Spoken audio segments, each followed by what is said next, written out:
예, 오늘은 가망성 없어 보이는 상황 속에서도 라는 제목으로 함께 하나님의 말씀 나누도록 하겠습니다.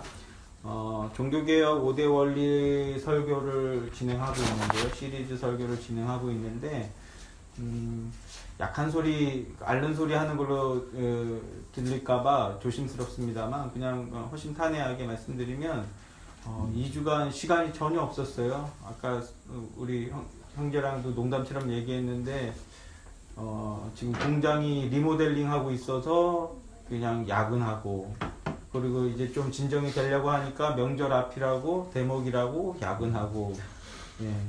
이제 또 이거 아마 명절 끝나면 이제 겨울 순댓국을 찾는 시즌이 됐기 때문에 또 야근하고 아마 이럴 거예요. 그래서 2주 정도를 9시에 막 끝내고 막 이래가지고 설교 준비를 할 시간이 사실은 거의 없었어요. 지난주 설교도 욕심이, 지금 종교개혁 5대 원리 설교자로서 욕심이 많이 나는데 준비할 시간이 너무 없어서 다른 거 없구나, 딱 준비한 만큼만 나오는구나 라는 생각을 되게 많이 하면서 반성하고 회개하고 하지만 물리적인 시간이 너무 없어서 그냥 평소에 갖고 있던 내용만 가지고 하기에는 좀 많이 아쉬움이 있었어요. 그래서 이번 주에 조금 더 준비해서 진행하고 싶은 욕심에 시리즈 하던 걸 잠깐 멈추고, 오늘은 사실 뭐 이런 표현이 좀 말은 안 되지만 가벼운 마음으로 좀 설교를 준비했습니다. 제가 좋아하는 본문들이 있는데, 재밌어 하는 본문들이 있는데, 그래서 이렇게 좀 가벼운 마음, 이게 표현이 맞는 표현은 아니지만 이렇게 조금 너무 진지하게 막 이렇게 하지 않을 때 나누는 본문들이 있는데, 그 중에 한 본문이 여호수아 5장이에요.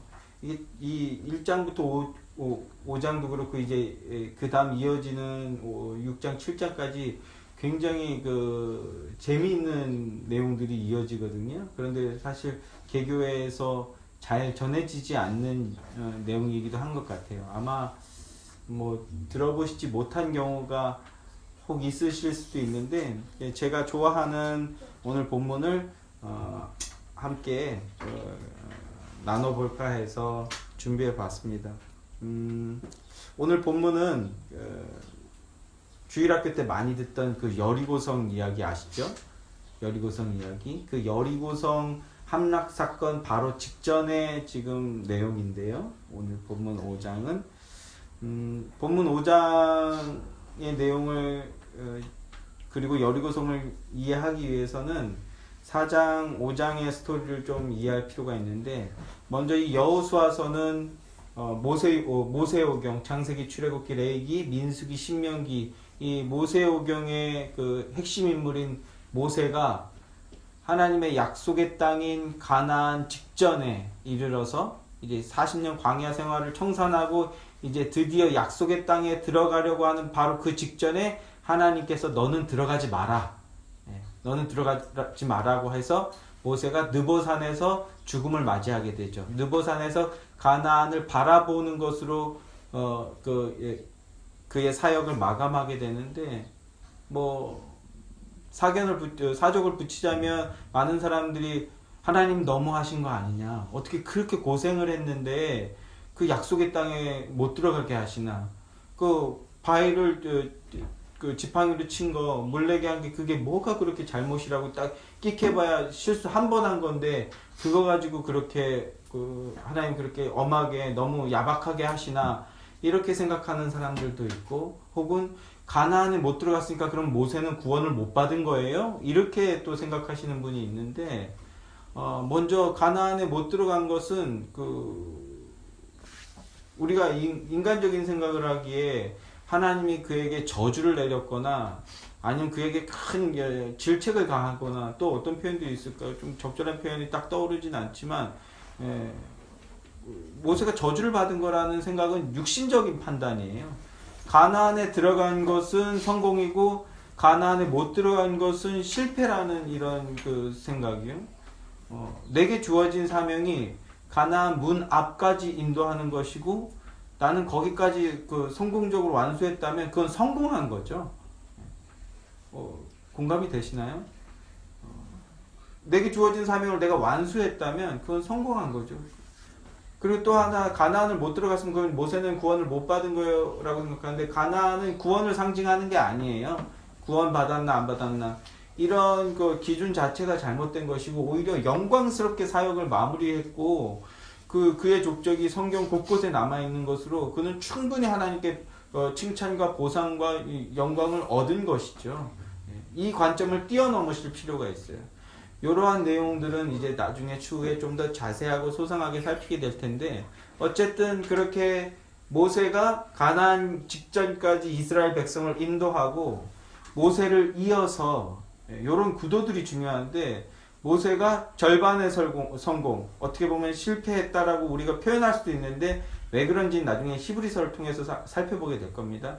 아무튼 절반의 성공, 첫 번째 사람이 절반의 성공을 이루고 두 번째 사람이 이어받는 거예요. 그 이어받는 사람의 이름이 중요하죠. 뭐예요? 여호수아. 또 다르게 표현하면 호세아. 이거를 신약에 표현하면 뭐라고요? 헬라식으로 표현하면요, 예수아예요. 예수아. 첫 번째가 실패하고 두 번째가 이어받아서 완수하는 그림. 첫 번째 아담이 실패하고 두 번째 아담이 성공하는 그림. 이런 그림이 담겨 있는 거거든요. 이제 여호수아가 이어받았어요. 그런데 모세는 육적인 이스라엘에서도 최고의 영웅 중에 한 명이잖아요. 나라를 일으킨 사람, 뭐 아브람, 모세, 또 다윗. 육적인 이스라엘도 중요하게 생각하는 민족적인 영웅, 이런 인물인데, 그를 직접 옆에서 보았고 그의 수행 비서였던 사람이에요. 이 모세를 이어받는 게 얼마나 부담되고 얼마나 두려웠겠습니까? 그래서 1장부터 5장까지의 내용은 그 여호수아에게 소명을 주고, 그리고 그 소명의식을 고취시켜주고 담대하게 하고, 그리고 이제 본격적으로 그에게 사역에 힘을 실어주는 그러한 내용들이 담겨져 있어요. 단순히 배경적인 얘기만을 해주는 게 아니라 그 새로운 지도자에게 소명의식을 고취시켜주는 그런 내용들로 담겨져 있는데, 그리고 이스라엘 백성 전체에게 정체성에 대한 제 자각, 제 확신을 심어주는 그런 내용들로 담겨있죠. 당연히 그 여호수아와 이스라엘의 얘기는 오늘날 교회인 우리에게도 동일한 소명을 주는 거죠. 동일한 소망을 주고요. 그래서 오늘 제목이 가망성 없어 보이는 상황 속에서도 라는 제목인데, 지금 여리고성은 정말 우리가 알고 있듯이 난공불락의 성이잖아요. 육신적인 판단으로 했을 때는 도저히 불가능한 도전 앞에 놓여 있어요. 가능성이 없어 보이는 그런 도전 앞에 놓여 있어요. 그런 여호수아와 이스라엘 백성 앞에서 하나님이 친히 메시지를 주는 것이거든요. 그 메시지가 뭔가 우리 살펴봄으로써 우리에게도 동일한 소명 의식과 소망이 일어나게 되는 것이죠. 5장에서도 보면 그 4장에서도 아주 뭐라 그럴까요? 여러 가지 내용들이 아주 역동적으로 드러나고 있는데, 5장에서도 보면 중요한 세 가지 이슈가 있어요. 첫 번째, 1장부터 9장까지는 할례를 행하죠. 4장에서 다시 4장으로 돌아가 보면 요단강을 건너요. 요단강을. 모세가 지팡이를 내리치자 홍해가 열렸던 것이 동일하게 반복되는 건데, 요단강을 건너고 그 요단강 안에 12개의 돌을 집어넣죠. 요 내용도 나중에 민수기 강의를 할 때 또 다시 한번 찬찬히 살펴보게 될 텐데, 그리고 나서 드디어 가나안 땅을 밟은 거예요. 자, 4장 19절 말씀 한번 보세요.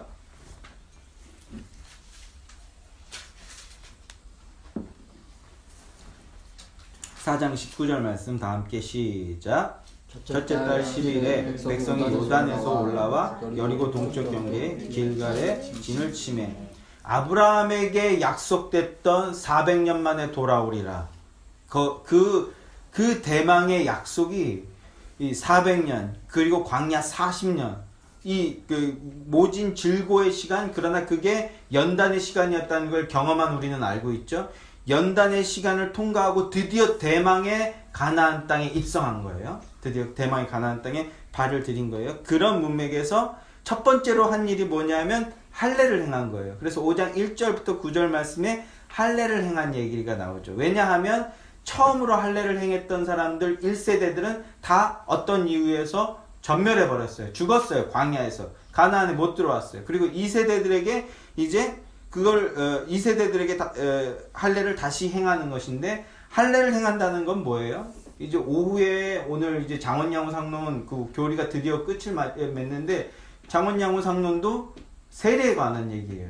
구약의 할례, 신약의 세례. 이 세례와 할례는 뭐죠? 언약의 증표예요. 뭐예요? 나는 너의 하나님이고 너는 내 거야. 이걸 서로 확인하는 작업이죠. 이 가나안 땅에 입성하는데 첫 번째로 한 게 뭐냐면 할례를 행했다는 거예요. 이거를 재확인하는 거예요. 나는 너의 하나님이 되어줄 거고 너는 내 백성이 되게 할 거야. 이걸 재확인함으로써 나는 하나님의 것입니다. 나는 하나님의 뜻대로 살 자입니다라는 걸 확인시키는 언약의 확인 작업이죠. 그런 다음에 자연스럽게 이어지는 거예요. 유월절을 지키는 거예요. 오늘날로 치면 세례를 행한 후에 성만찬을 시행하는 것과 비슷하다고 보시면 돼요. 할례를 행하고 유월절을 지키죠. 유월절이 뭔지는 우리가 이미 여러 차례 살펴보았잖아요. 네, 핵심적으로 말씀드리면 어린 양의 피로 말미암아 우리가 살았습니다. 우리가 산 존재입니다. 우리는 어린 양의 피에 속한 존재들입니다. 우린 예수 안에 속한 존재들입니다. 신약적 표현으로 하면요. 이걸 확인하는 작업을 했어요. 그리고 이어지는 거예요. 이제 오늘 본문으로. 그리고 이어지는 거예요. 자, 오늘 본문을 보시면요. 13절 말씀. 여호수아가 여리고 가까이에 이르렀을 때 눈을 들어본즉. 여리고 가까이 이르렀어요. 자세한 배경 설명은 없지만 미루어 추측해 보기에 제가 이 본문 이 지점에서 항상 이런 표현을 쓰는데, 마치 우리 이순신 장군이 명량 대첩을 앞두고 진해 딱 막사에 앉아 있는 거예요. 한산성 달 밝은 밤에 수로에 홀로 앉아 긴 칼 옆에 짜고, 그 다음 뭐죠? 우리 어렸을 때 많이 외던 이제 그 대전쟁을 앞두고 고뇌하고 있는 거죠. 고뇌하고 있는 거죠. 우리는 남아있는 배가 13척밖에 없는데 적은 500여 척의 군함을 준비하고 있고 불가능해 보이는 거예요. 그때 그 영화 명량에서도 보면 이 두려움을 뭘로 뭐죠? 옛날에 영화 보면 이 두려움을 뭘로 바꾸면 기억도 안 나요. 하여튼 이제 리더로서 드디어 가나안에 입성해야 되는데, 이 가나안 입성은 저 왔어요. 그럼 호산나 막 이러면서 할렐루야 환영하는 게 아니라 정복 전쟁을 일으켜야 되는 거예요. 이 정복 전쟁은 당연히 우리 그 신약으로 표현하면 우리 안에 있는 죄성들, 그 사단의 계계를 끊어내고 하나님의 살아계신 의를 드러내는 작업인데, 이거를 할렘 전쟁이라고 그래갖고 뭐 십자군 원정이라든지 이런 게 아니에요. 어떤 나라를 때문에 영적인 세계를 의미하는 이 전쟁이에요. 당연히 이것 역시도 나중에 또 소상에 살필 내용이지만,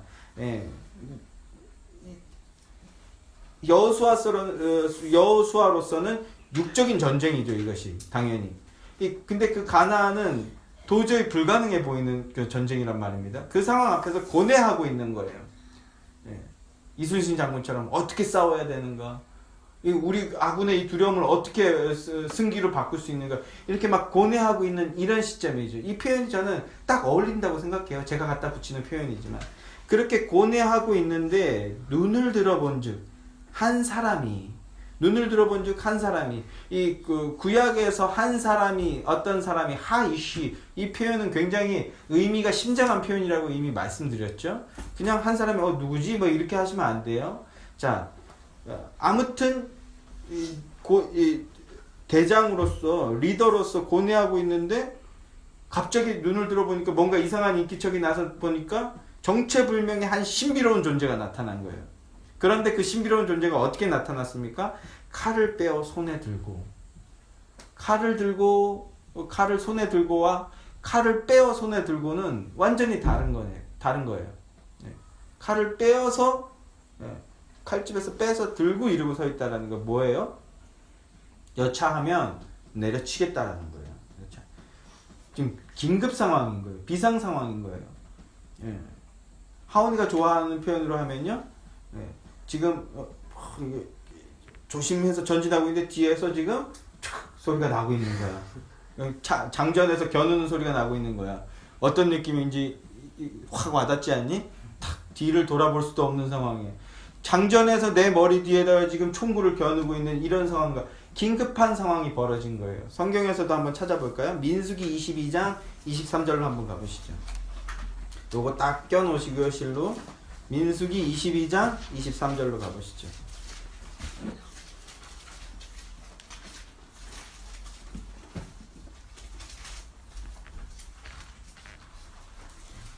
민수기 22장 구약성경 234페이지입니다. 앞에 책이에요. 자, 민수기 22장 23절 찾으셨나요? 자, 함께 읽어보겠습니다. 나귀가 여호와의 사자가 칼을 빼어 손에 들고 길에 선 것을 보고 길에서 벗어나 밭으로 들어간지라. 발람이 나귀를 길로 돌이키려 하고 31절도요. 시작. 그때에 여호와께서 발람의 눈을 밝히심에 여호와의 사자가 손에 칼을 빼어들고 길에 선 것을 그가 보고 머리를 숙이고 엎드리니. 이게 어떤 내용인지 아시죠? 발람 선지자, 거짓 선지자예요. 발람 선지자가 발락의 사주를 받고 지금 거짓된 저주를 하려고 출발하는데 하나님께서는 발람에게 가지 말라고 하셨어요.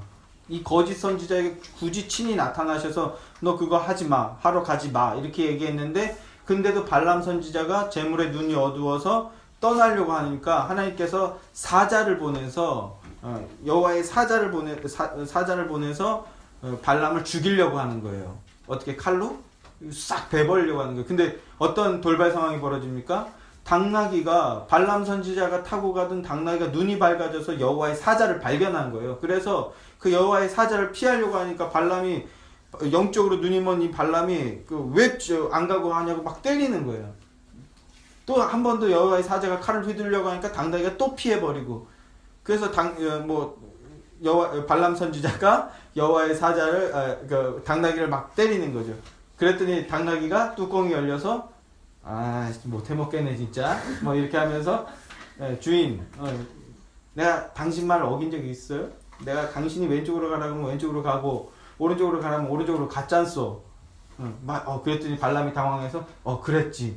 지금 당나귀가 말을 하고 있는 이거는 이제 지금 몰라요. 그러니까 갑자기 들이대니까, 팩폭으로 들이대니까 당황해서 맞아 그랬지. 그럼 내가 굳이 이렇게 지금 당신이 명하는 걸 어기면 뭔가 이유가 있는 거라고 생각해 봐야 되는 거 아니요? 뭐 이렇게 들이대고 있는 그런, 제가 재밌게 표현했지만 당나귀가 그렇게 말을 하자 발람도 눈이 환해져서 보니까 여호와의 사자가 이만한 칼을 들고 내리치려 하고 있던 거죠. 자, 이 스토리는 이제 그런데도 하나님께서 발람 선지자를 보내시는 그런 내용이지만, 여기서 제 칼을 빼어들고, 이거는 칼로 와 환영합니다, 혹은 우리가 알고 있듯이 뭐 군인들 결혼식 하듯이 이런 상황, 결혼식 할 때 도열할 때 칼을 들고 이런 상황이 아름다운 상황이 아니라, 칼을 빼어들었다라는 건 죽이겠다라는 거예요. 목숨이 위태하다라는 거예요. 다시 본문으로 돌아오시죠. 한 사람, 여기선 여호와의 사자라고 표현하지 않고 한 사람이 칼을 빼어 손에 들었다라는 거예요. 긴급한 상황이 벌어졌다라는 거예요. 이게 지금 이 스토리의 배경이에요. 자, 이해하시죠? 그때 여호수아가 그에게 묻는 거예요. 당황하면서 물었겠죠. 너는 우리를 위하느냐, 우리의 적들을 위하느냐? 뭐예요? 너는 아군이냐, 적군이냐? 이렇게 물어보는 거예요. 당연히 대장으로서 기계 있게 물어보는 거죠. 칼을 들었는데 당황하지 않고, 속으로 쫄았겠지만 당황하지 않고, 너 아군이냐 적군이냐 이렇게 물어본 거예요. 자, 그랬더니요, 14절 말씀해 보세요. 그가 이르되 아니라 라고 얘기합니다. 만약에 정상적인 상대편의 대장을 만났는데 그 대장이 넌 적군이냐 아군이냐 그랬을 때 난 당신의 아군입니다 이렇게 얘기하거나, 난 당신을 암살한 누구다 이렇게 얘기하는 게 정상이겠죠. 근데 아니라 이렇게 표현해요. 아니라. 그리고 뭐라고 얘기합니까? 나는 여호와의 군대 대장으로 지금 왔느니라 이렇게 표현합니다. 이게 번역이 조금 문맥이 잘 뉘앙스가 살려지지 않은 번역인데요. 나는 여호와의 군대 대장으로 지금 왔느니라 이렇게 얘기합니다. 조금 직역하면 나는 여호와의 군대 대장이기 때문이다 이런 말이에요. 아니다, 나는 여호와의 군대 대장이다 이렇게 얘기합니다. 이게 무슨 말일까요? 그가 이르되 아니라 나는 여호와의 군대 대장으로 지금 왔느니라. 적군이냐 아군이냐 물었을 때 아니, 잘 들어봐, 나는 여호와의 군대 대장이야 이렇게 얘기하고 있는 거예요. 어떤 의미일까요? 여호수아가 당황한 건 이 지점이에요. 내가 여호와의 군대 대장인데, 근데 당신이 여호와의 군대 대장이라고? 이스라엘은 뭐죠? 여호와의 군대예요. 여기 여호수아서 여호수아에서 가지고 있는 이스라엘의 이미지는 하나님 나라의 군대예요. 여호와의 군대. 그리고 거기에 리더로 임명받았고 하나님께서 너는 두려워하지 말라, 강하고 담대하라라까지 말씀해 주셨잖아요. 모세의 일을 이어서. 그래서 여호수아는 자기가 여호와의 군대 대장이라고 생각하고 이제 대전을 준비하고 있는 거죠. 자연스러운 태도고 자세인데, 그런데 굳이 어떤 한 사람이 나타나서 아니, 너가 여호와의 군대 대장이 아니고 내가 여호와의 군대 대장이야 이러면서 누군가가 나타난 거예요. 나는 적군도 아군도 아니다. 나는 오직 여호와 하나님께 순종하는 자의 대장이다. 이렇게 하면서 나타난 거예요. 이 칼을 빼어 들었다라는 것은 어떤 의미냐면 네가 여호와의 군인으로서 순종하는지 안 하는지 확인하겠다는 거예요. 순종하는 자가 아니면 칼로 베어버리겠다는 거예요. 전시에 권율 장군도 그런 일화가 있죠.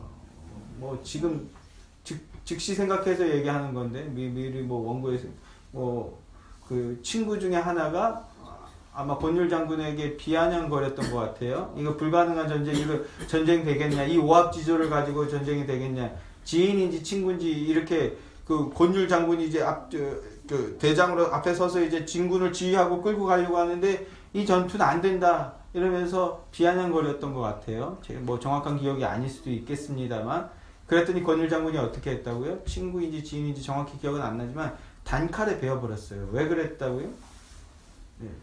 군대의 사기를 꺾어뜨릴 수 있기 때문에, 사기를 진작시키기 위해서 대장은 그 사람을 죽인 것은 아름다운 이야기가 아니지만 이제 큰 전쟁을 앞두고 있는 군인들의 사기를 위해서 단칼에 베어버렸다고요.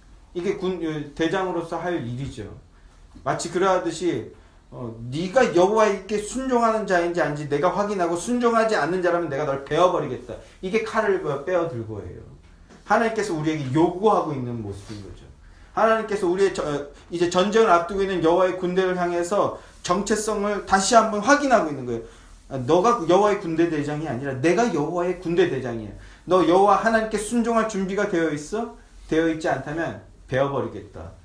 이게 칼을 빼어 들고예요. 그렇게 여호수아에게 오히려 물어보고 있는 것이고 아니라라고 얘기하면서 또한 여호와의 군대에게 물어보고 있는 것이죠. 여러분은 하나님 나라의 백성이자 여호와의 군대가 맞습니까? 그렇다면 여러분에게 물어보고 있는 거예요. 내가 여호와의 군대 대장인데 너는 하나님께 순종할 준비가 되어 있느냐? 아멘이십니까? 안 아멘이십니까? 우리 청소년들 학교 가보세요. 어린이들도 그렇고 그만 물어뜯어. 진정해. 저도 약간 얼핏 듣고 제 처한테 들은 얘기인데 우리 두신이 주은이가 안 돼. 그건 엄마가 하면 안 된다고 했어. 이렇게 친구들이랑 놀다가 이런 얘기를 했나 봐요. 그랬더니 그 친구들이 엄마 몰래 하면 되지. 이렇게 얘기했대요. 엄마 몰래 하면 되지. 그러니까 자기 엄마가 안 된다고 하는데 응. 몰래 한다고 그러는데. 그렇지. 몰래 하면 된다고. 그죠? 이게 죄악된 세상의 방식이에요. 벌써 초등학생만 되면 이걸 알아요. 엄마 몰래 하면 되지. 네. 세상적 가치로 봤을 때 우리 아이들이 뒤처져 보이는 것 같지만 엄마의 말에 순종하는 복된 자녀의 모습인 거죠. 세상의 가치관으로 봤을 땐 너 지금 여기서 뭐 하고 있냐?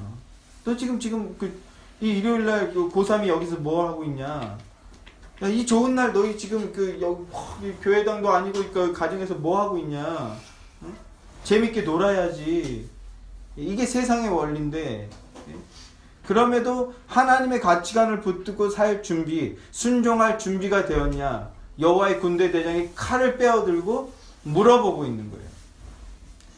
다시 한번 자세히 보세요. 이 배경이 어디라고요? 여리고성 함락 직전이라고요. 여리고와의 전쟁 직전이에요. 이 여리고와의 전쟁은 어떤 전쟁이라고요? 육적인 가치관과 세상적인 눈으로 봤을 때는 승리할 가능성이 1도 없는, 가능성이 전혀 없는 그런 전쟁이라고요. 그리스도인으로서 세상을 살아가는 건 그렇지 않습니까? 가능성이 없어 보여요. 가능성이 없어 보여요. 예수의 교회가 이제 개척이라고 시작을 했습니다. 그럴싸한 교회가 되어 보일 가능성이 있어 보이시나요? 없어 보이시나요? 수연아, 어떻게 예수의 교회가 잘 성장할 것 같아요? 어때요? 가능성이 좀 있어 보여요? 아멘, 할렐루야. 네. 저렇게 거짓말해요. 농담이고요. 세상의 눈으로 보세요. 그러면 가능성이 없어 보여요. 무슨 가당치 않은 소리 하냐. 은연 중에 제 동기들도 그렇게 생각하는 것 같아요. 놈이 아니라 분들이.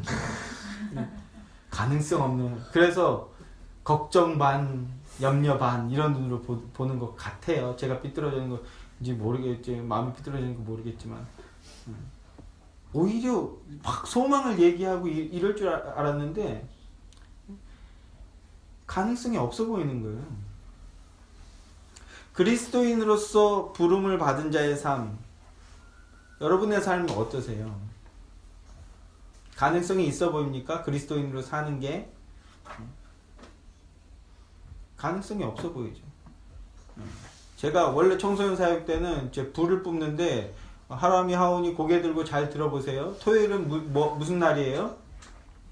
토요일은 무슨, 성경에서 일요일은 우리가 주일이라고 부르죠. 그럼 토요일은 성경에서 무슨 날이라고 부를까요? 주은이 그만? 토요일은 안식일이에요. 안식일. 안식일이 없어진 게 아니에요. 안식일이에요. 뭐 하라는 거예요? 일하지 말라는 거예요. 왜 일하지 마요, 근데? 일을 하면 벌을 받아서가 아니라 하나님을 예배하기 위해서 멈추라는 거예요. 그게 안 돼. 그게 안 돼. 왜? 세상적 유혹이 너무 많거든. 힐난하거나 질책하는 게 아니에요. 다만 하나님 앞에서는 질책을 받으시기 원해요. 하람아, 고개 들어라. 하나님께로부터는 질책을 받기 원해요. 사람은 그런 거 가지고 부모가 아닌 이상 토요일날 왜 그러냐, 부모는 마음으로 그렇게 하는 거지. 근데 쉽지가 않아요. 왜냐하면 해야 될 게 너무 많거든. 김경민 집사님 너무 언짢게 여기지 말아주세요. 제가 막 이렇게 표현한 거에 대해서. 네. 필이라도 있으면. 그러니까 그러시지 마시고요. 네, 괜찮습니다. 제가 한 걸로 그냥 대신해 주십사 해서 제가 이렇게 표현한 거고요. 네, 하나님이 적당한 때 아마 찔림을 주실 거라고 생각해서 한번 성경적으로 표현해 본 거니까, 네, 별로 저도 다 그랬어요. 네, 예배 너무 길고 막 그랬어요. 네. 저도 제 자녀들 보면 저거를 지금 능지를 처참을 하여야 마땅하오리까 막 이런 마음이 들고, 그러시지 마시라고 말씀드린 건데, 왜냐하면 세상의 유혹이 너무 많아서 그리스도인으로서 사는 게 쉽지가 않다라는 얘기를 하고 싶었던 거예요. 그리스도인으로서. 근데 언제 비로소 그게 가능해진다라는 거예요? 예수님께서 여호와의 군대 대장이 되어 주실 때, 예수께서 우리의 대장이 되어 주실 때 여리고성이 비로소 함락이 가능해진다라는 거예요.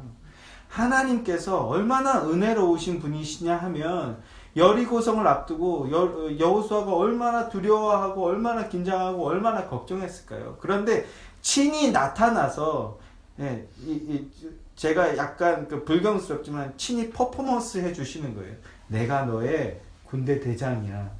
너 이것만 기억하면 승리할 수 있어 라는 걸 친히 몸을 입고 나타나서 보여주시는 거예요. 하나님께서 재확인시켜 주는 거죠. 칼을 굳이 빼어들고 너 순종하는 자야 아니야 라고 무섭게 말씀하시는 것 같지만 순종하는 자잖아요. 그러면 걱정하지 마. 내가 너의 대장이 되어줄 거야 라고 말씀해 주시는 거예요. 모세를 이어서 리더가 된 이 여호수아는요 막막하고 두려웠을 것이에요. 약속의 땅에 섰으나 여리고성이 버티고 있다고요. 앞에는. 뒤에는 요단강이에요. 그야말로 배수의 진이 쳐져 있는 상태예요. 가능성이 없어 보이는 이 상황에서 하나님께서, 예수님께서 내가 너의 군대 대장이 되어주시겠다. 이제 여호와 하나님은요 자신의 백성들이 가나안 땅을 정복하러 갈 때 결코 홀로 두지 않겠다라는 걸 몸소 보여주고 계신 거예요. 우리 고3 수능을 향해서 나갈 때, 그리고 입시를 향해서 나갈 때, 그리고 이제 옛날에는 우리가 20살을 토마토라고 했어. 이제 이게 청소년도 아니고 청년도 아니다, 이상하게 끼어있는. 근데 20대 전체가 지금은 그런 것 같아요. 이게 어른도 아니고 애도 아닌 상황. 요구되는 건 어른인데 상황은 그게 전혀 아닌 상황. 이 어려운 상황 속에서 하나님의 백성답게 나아갈 수 있느냐. 이 고민 앞에서 하나님이 두려워하지 마. 내가 너와 함께 할 것이거든. 이라는 걸 과거에 해주셨던 언약과 더불어서 몸소 보여주고 계신 거라고요. 우리를 향해서. 그러니까 우리 청년들, 예비 청년 두려워하지 마세요. 담대해지세요. 왜냐하면 여호와의 군대 대장이신 예수가 대장인 게 확인되면 승리로 이끌어 주실 것이기 때문에 그런 거예요. 아멘이십니까? 결코 홀로 두시지 않는다. 약속의 땅에 들어서서 상식적으로 생각했을 때 이제 약속의 땅에 들어섰으니까 가나안 땅을 정복하기 위해서 가나안 땅 앞에 가면 그 사거리에 이런 게 있고 그 담 너머에 이런 게 있고 또 들어가면 이런 게 좋은 게 있어. 이런 말을 해주는 게 상식적일 것 같은데 그게 아니라 이 전쟁은 우리 힘이 아닌 하나님의 힘으로 하는 거야 라는 걸 확인시켜 주시는 거예요. 그걸 깨닫자 여호수아는 어떻게 합니까? 자신이 여호와의 군대 대장인 줄 알았을 때는 넌 누구냐? 이렇게 물어봤는데 바로 앞에 선 자가 진정한 여호와의 군대 대장, 예수 그리스도가 여호와의 하나님 나라의 군대 대장이시잖아요. 여호와의 군대 대장인 걸 알자 어떻게 합니까? 14절 후반절을 보세요. 여호수아가 얼굴을 땅에 대고 엎드려 절하고 그에게 이르되 내 주여 종에게 무슨 말씀을 하려 하시나이까. 엎드려 경배하는 거예요. 예배하는 거예요. 이 예배가 그냥 주일에 한 번 하는 어떤 행사가 아니라 이 여호수아가 땅에 엎드려 프로시코마이죠. 엎드려 경배하는 것처럼 여러분들 지금 이 예배가 그러한 예배였으면 좋겠어요. 여호와의 군대 대장 앞에 다시 한번 엎드리며 내가 하는 게 아니라 하나님이 내 인생을 조종해 주셔야 됩니다. 그래야 승리할 수 있음을 내가 믿습니다. 라는 고백. 그런 예배였으면 좋겠습니다. 그런 예배가 되시길 주님의 이름으로 소망합니다. 여호수아는 여호와를 신뢰하고 순종하며 그에게 의지하죠. 그렇게 무릎을 꿇고 엎드립니다. 그게 진정한 승리를 하죠. 우리가 잘 알고 있듯이 여리고성과의 전쟁을 대승으로 이끌죠. 성도로서, 그리스도인으로서 날마다 삶 속에서 이런 승리를 여러분들이 좀 더 경험하셨으면 좋겠어요. 아주 작은 것에서부터, 대단한 거 말고 삶의 아주 작은 거에서 오늘 예배를 막 이런 게 아니라 예배가 끝났을 때 알지? 너의 대장은 예수님이야. 믿음으로 나가서 승리하자. 근데 예배 태도는 조금 마음에 안 들었지만 나도 예수님께 내 마음을 지금 제 얘기하는 거예요. 차서 복종했어. 네가 손가락 깨물고 그러는 게 썩 마음에 들진 않지만 저것 봐요. 또 되들어. 이래. 그럼에도 우리의 대장은 예수님이야. 예. 인자함 아멘이에요? 뭔 소리야? 응? 아이, 그러면 안 되지. 진짜. 이런 말씀을 드리고 싶어요. 솔직하게 말씀드려서 개척 될까? 라는 생각을 문득 합니다. 또 조금 더 현실적으로 생각하면 이렇게 제가 제 처한테 이제 토로하는 게 그나마 이런 토로를 할 수 있어 좋은데 이전에 진짜 그렇게 설교 준비 엄청 열심히 했거든요. 개척해서 담임 목회자가 됐으면 그때보다 더 열심히 설교를 준비를 해도 모자랄 판인데 이렇게 시간이 없어서 너무 힘들다. 그 사실이 힘들다. 일을 하거나 뭐 이런 게 힘든 게 아니라 설교자로서 더 준비하지 못하는 이 상황이 저는 제일 힘들어요. 그래서 이렇게 목회에 전념하지도 못하고 설교를 열심히 준비하지도 못하는 이런 상황에서 정말 예수의 교회가 개척이 될까? 이런 생각을 문득문득 하죠. 솔직하게 얘기하면. 예. 그런데 이런 삶의 업앤다운이 있을 때, 그리고 마치 인생의 여리고성과 같은 상황들을 만날 때마다 체험적으로 하나님께서 뭐 대단하게 좀 주시면 좋을 것 같은데 그렇게는 안 해주시고, 그때그때마다 적당한 사람을 보내서 적당한 말씀과 음성으로 제게 다시 소망을 주시는 거예요. 결국은 그래서 제가 일어나서 제 힘으로 하게 만들어 주시는 거죠. 돈이 필요하니까 돈을 주시는 게 아니라 그때그때마다 말씀을 통해서 말씀으로 일어날 수 있는 그 상황들을 주시는 게 저는 그게 제일 감사해요. 어제도 제가 좋아하는, 그러나 자주 연락하지는 못하는 지인 한 분이 계셔요. 저랑 제 처가 이제 학교 때 함께 이렇게 사귐을 나누던 그런 지인인데, 저보다 이제 9살 많은 형님인데, 처음 뵀을 때, 학교에서 처음 뵀을 때 42살이었어. 딱 제 나이 때 만났어요. 딱 제 나이 때.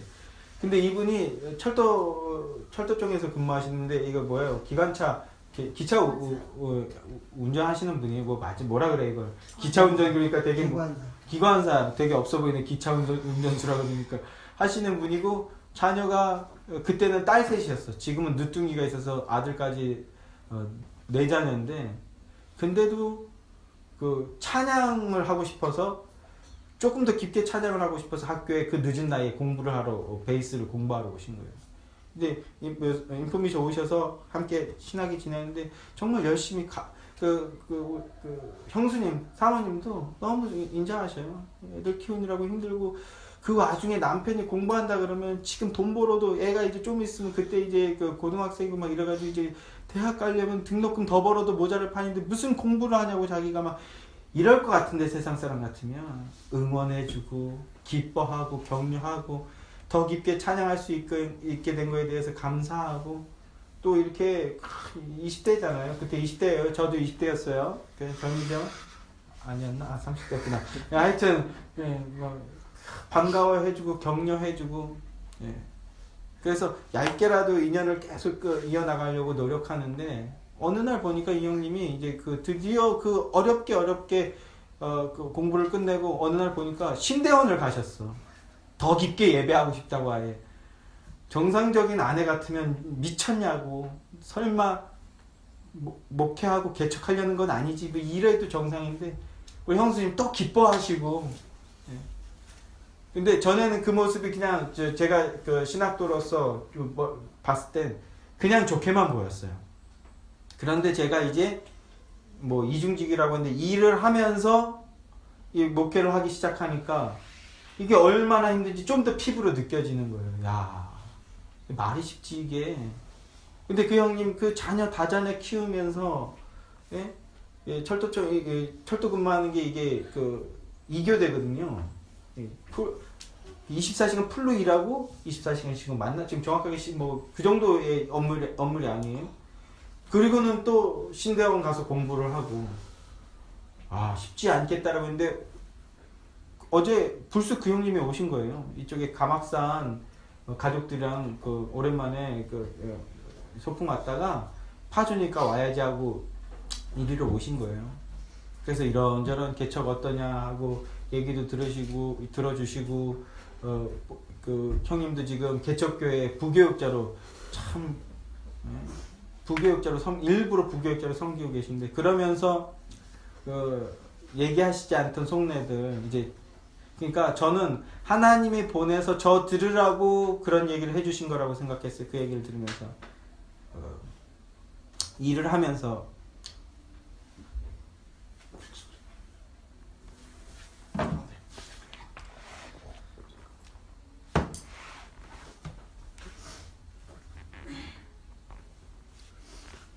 약간 울컥하네요.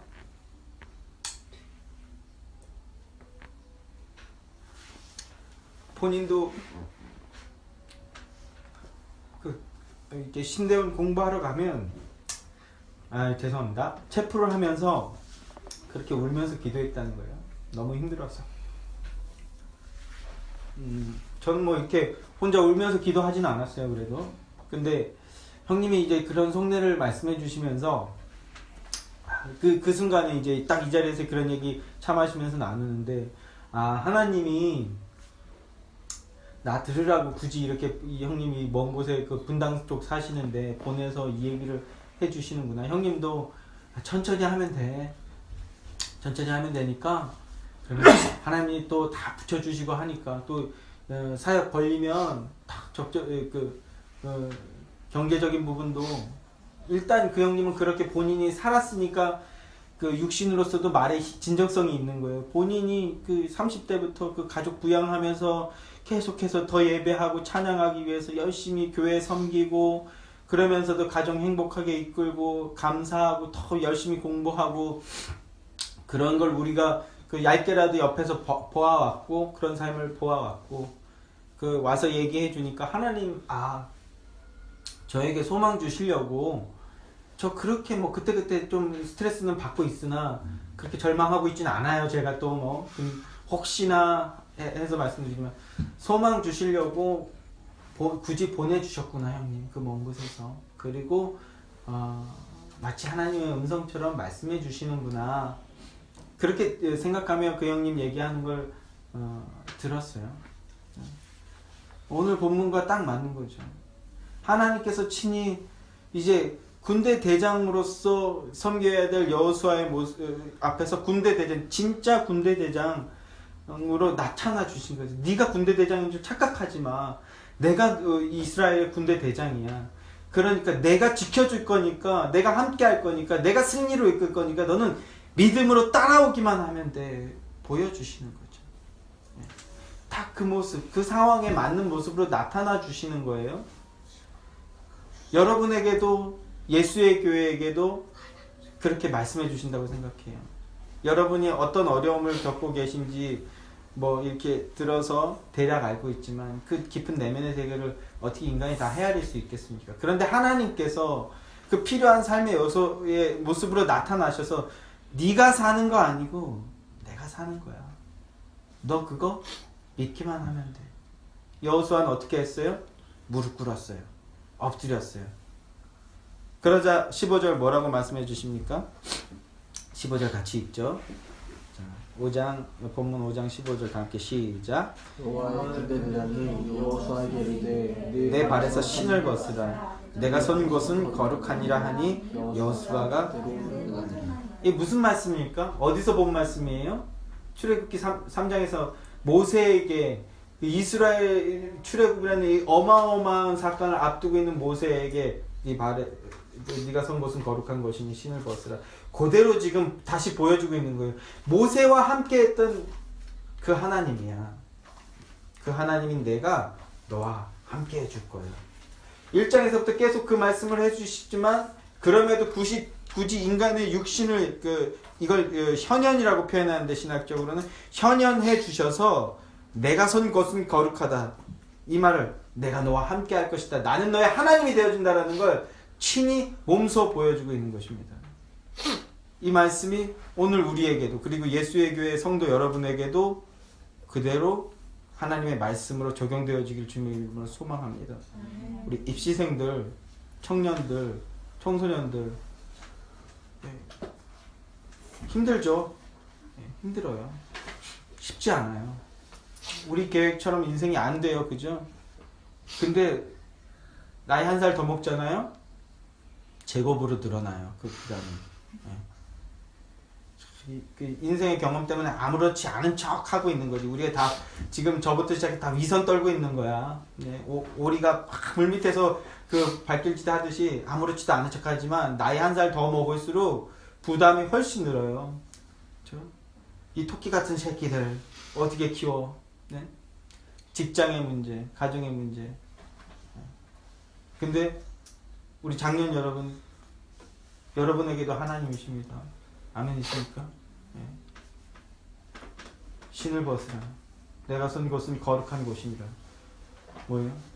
내가 너의 하나님이다 라고 말씀해 주고 계신 거예요. 예수에게, 모든 성도에게 하나님께서 말씀해 주시는 겁니다. 여호와의 군대 대장이니라. 네 인생의 주인은 나야. 믿음으로 따라온다면 내가 널 승리로, 영원한 영광으로 이끌 거야 라고 말씀 주고 계신 거예요. 순종하면 승리하는 겁니다. 믿음으로 따르면 승리하는 겁니다. 아멘이십니까? 하나님 나라의 백성들은요, 하나님께서 보호해 주신다는 것을 믿어야 하는 거예요. 그게 교인의 의무예요. 성도의 의무예요. 그리고 의무일 뿐만 아니라 그것만이 유일한 살 길이에요. 그 믿음으로 사시는 여러분들 되시기 원합니다. 그때그때마다 하나님께서 음성 주시고 말씀 주시고 소망 주시고 비전 주시고 능력 되어 주실 거예요. 저도 이렇게 또 소소하게 그런 것들을 체험하게 해주셨거든요. 여러분에게도 날마다 그 삶 속에서의 그런 작은 체험들, 승리들, 이 작은 체험과 승리들이 쌓여서 큰 영광으로 나타나게 해주실 것이라고 믿습니다. 마지막으로 가나안 땅에서 하나님 나라의 백성들, 여호와의 군대에게는요, 가나안 땅에서 온전한 순종과 헌신을 통해서 하나님 나라 백성이라는 이 정체성을 드러내야 될 의무가 있어요. 이제 여호수아서와 사사기서는 그 얘기를 보여주는 거거든요. 그냥 단지 교회 와서 은혜 받는 걸로 끝나시면 안 돼요. 삶 속에서 하나님 뜻대로 순종하고 하나님 뜻대로 헌신, 그게 11조라고 말씀드렸죠. 돈 몇 푼 내는 게 아니라 우리의 삶을 하나님 뜻대로 사는 것, 이 순종과 헌신이 의무로 요구되고 있어요. 근데 동시에 그 순종하는 자에게 승리라는 영광의 면류관도 주신다라는 것을 소망으로 간직하시기 바래요. 이 예배 속에서 주시는 말씀을 힘입어서 삶 속에서 승리를 체험하시는 예수에게 모든 성도들 되시기를 주님의 이름으로 소망합니다. 기도하겠습니다. 하나님, 여리고성이라는 도무지 불가능해 보이는 그 상황 앞에서 하나님은 여호수아와 이스라엘 백성들을 그냥 두시지 않고 친히 나타나서 말씀해 주셨습니다. 내가 너의 대장이다. 내가 너의 하나님이다. 이렇게 말씀해 주고 계십니다. 그 말씀이 오늘 예배하는 예수에게, 모든 성도들에게 동일하게 능력으로 임하기를 소망합니다. 내가 너의 대장이다. 내가 너의 하나님이다. 내가 너의 아버지다. 너는 내 백성, 내 자녀다. 그 말씀 앞에 아멘이라고 화답하며 그 하나님을 믿고 따르는 순종의 삶을 사는 예수에게 모든 성도들이 되게 하여 주시옵소서. 그렇게 믿음으로 살고 순종을 하며 살 때 하나님께서 먹이시고 입히시고 채우시고 은혜의 나라로, 영광의 나라로 인도하는 참된 승리를 주실 줄로 믿습니다. 그 승리를 맛보고 체험하는 삶을 사는 예수에게 모든 성도들이 되게 하여 주시옵소서. 예수 그리스도 이름으로 기도합니다. 아멘.